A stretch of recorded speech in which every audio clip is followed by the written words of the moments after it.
Yun. Kaya alalayain mo ako. To the bereaved family, Auntie Josie, Gerald, Seke, Len, Rich and family, and JR.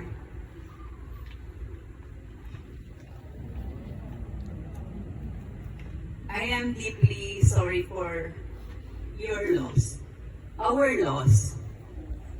Kasi Uncle Robinson naman recognized me as his pamangkin.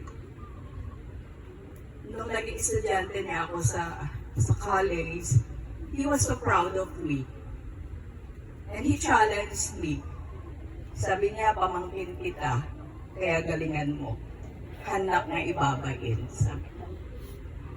So, sa challenge na yon, ginalingan ko naman ng konti para maging proud siya. Super proud siya ako. Words cannot adequately express the sorrow I feel for you during this incredibly difficult time.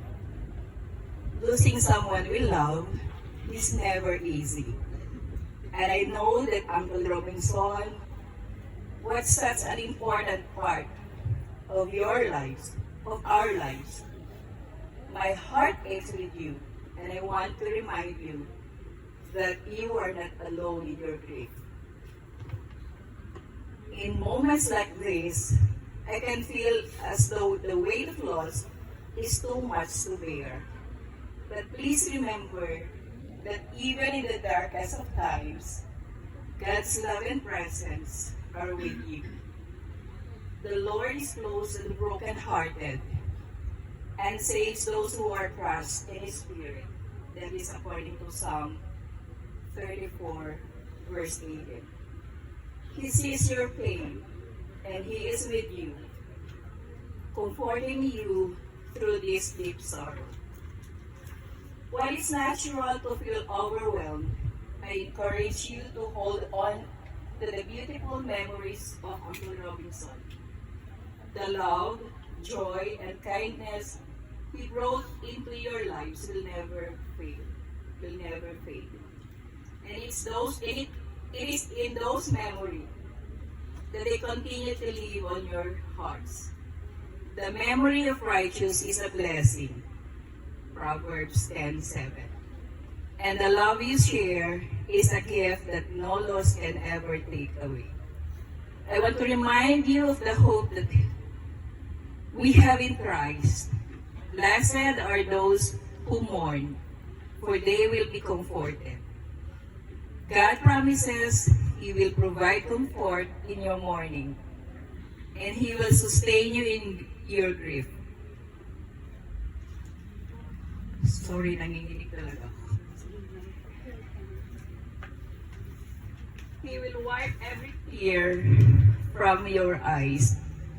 There will be no more death or mourning or crying or pain.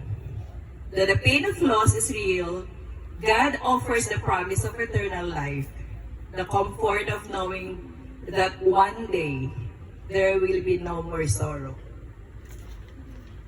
During this time of mourning, it is so important to lean on one another for strength.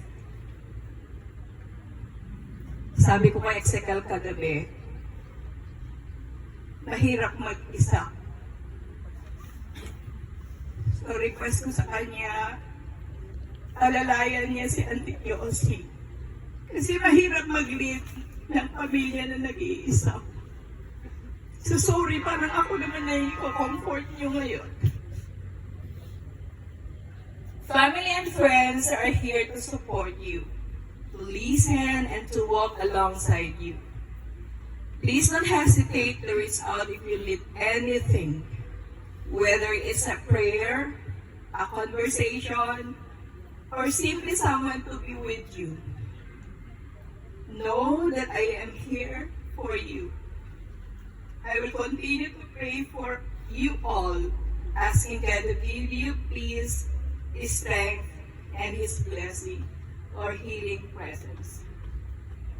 As you go through this journey of grief, May you always find moments of peace in the knowledge that Uncle Vinson is now resting in the arms of a loving Savior, free from pain, suffering, and sicknesses. Though you mourn his absence, may you be comforted by the truth that he is safe in God's care, awaiting the day when you will be reunited again. Please know that I'm praying for all of you. May God surround you with His love, peace that surpasses all understanding during this time of loss. Again, my condolences to the whole family. Salamat po, Ma'am Eva, sa pagbibigay po ng words of